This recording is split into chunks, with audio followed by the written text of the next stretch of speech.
many girls with the PCOS condition. They come to us thinking that if I take one tablet and everything will reverse. Please understand, PCOS is a complex endocrinal disorder with lot of imbalances in the hormones.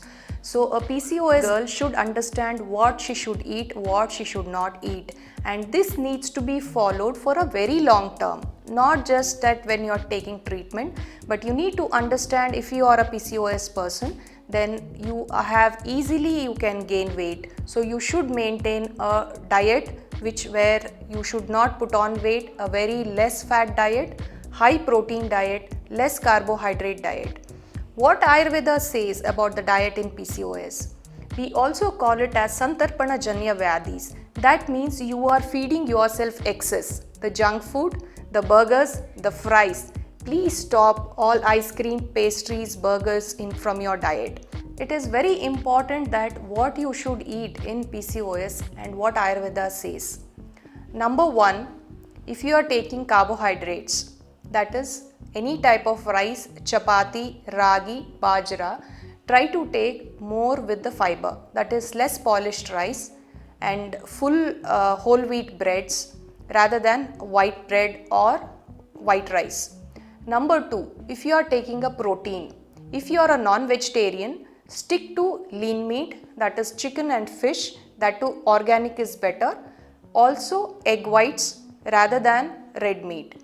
If you are a vegetarian, then stick on to lot of pulses like rajma, green gram. Take more of these quantity, less of carbohydrate. Number 3, anything related to proteins and vitamins.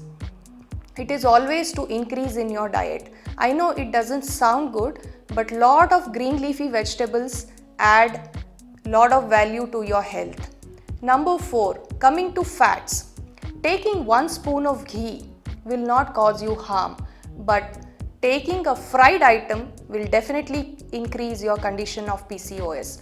So if you are a vegetarian, South Indian, you should simply stick on to 2 rotis, simple dal and a sabji.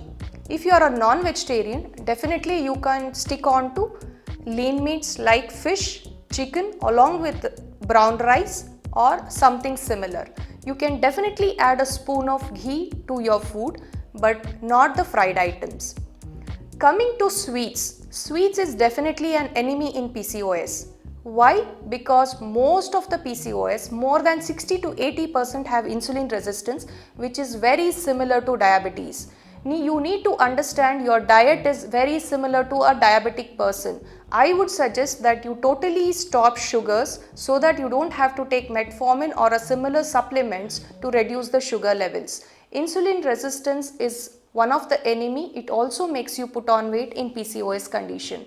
Coming to home remedies, if you are having PCOS, you can take amla juice diluted with water around 30 ml empty stomach in the morning, or a pinch of cinnamon in your hot tea or coffee, or even in hot water.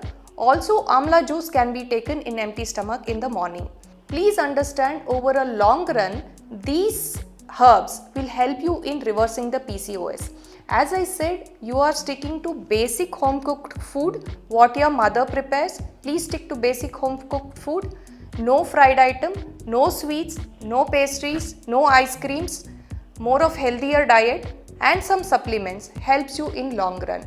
In PCOS, if you are having a less menstrual cycle, the bleeding is less, or you are having a PMS, or that is premenstrual syndrome, then please add sesame seeds in your diet. Before periods, 1 week before, you can make sesame seeds laddu with jaggery, or take sesame seeds 1 spoon in your diet. Also, you can add flax seeds 1 spoon in your diet just 1 week before your periods. These herbs and medications will help you to reverse the PCOS in a long run. In Shatayu Ayurveda, we treat PCOS with the detox, panchakarma, herbal medications, diet and lifestyle modification. PCOS can be easily treated or reversed with these conditions in 120 days.